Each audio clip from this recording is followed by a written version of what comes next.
Quem já tá cansado de discutir política? Eleições chegando e ninguém aguenta mais ficar batendo boca com gente na internet que parece que não ouve a gente de jeito nenhum. É quase impossível manter uma conversa com gente que pensa diferente da gente.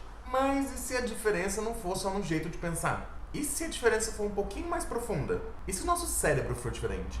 A gente sabe que para manter uma comunicação eficiente, e quando eu digo eficiente eu quero dizer duas pessoas dialogando entre si, não só pessoas gritando monólogos uma para outra. Para acontecer essa comunicação, ambas as partes têm que se entender. Então vamos dizer que as pessoas têm que estar falando pelo menos a mesma língua. Só que às vezes, mesmo falando o mesmo idioma, a gente não fala a mesma língua.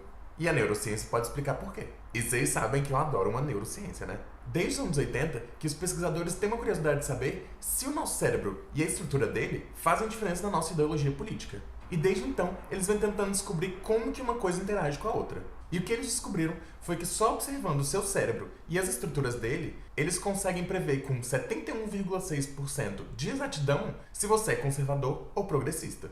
Mas como? Por quê?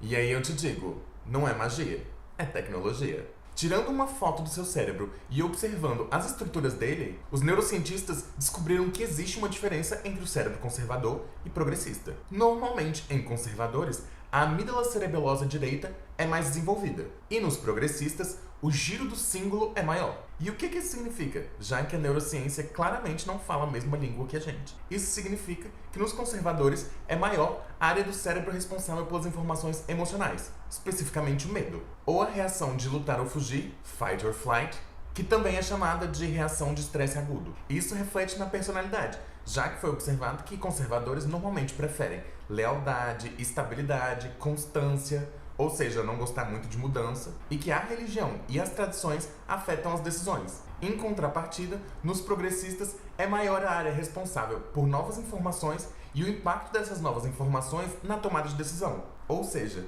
normalmente são pessoas que abraçam mais facilmente as mudanças e que preferem basear suas decisões em informações novas ou científicas.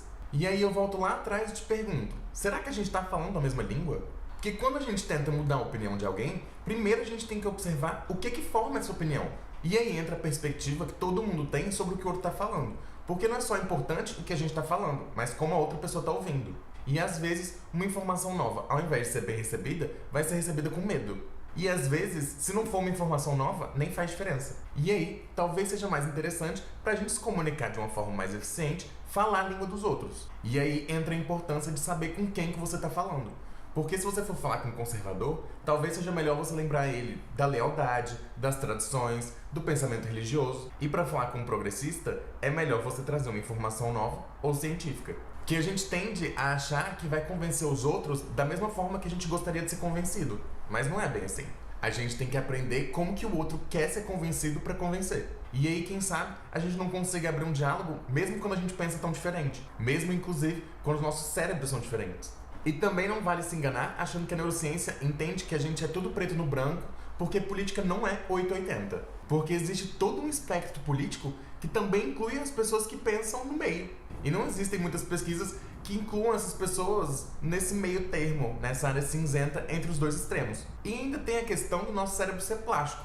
Então ele vai se adaptando conforme as coisas vão acontecendo. Ou seja, o contexto faz toda a diferença na forma como a gente responde aos estímulos externos. E o cérebro vai se adaptando de acordo com o que vai acontecendo com a gente. E é por isso que no próximo vídeo eu vou falar sobre o medo e como ele influencia a forma como a gente enxerga o mundo. E como isso faz toda a diferença na forma como a gente enxerga a política e o nosso voto. Se você gostou do vídeo, aquele papo de sempre, se inscreve no canal, deixa um like aí. Se quiser dessa vez pode até clicar no sininho, que aí já fica sabendo quando sair o próximo. Eu vou ficando por aqui. Até a próxima.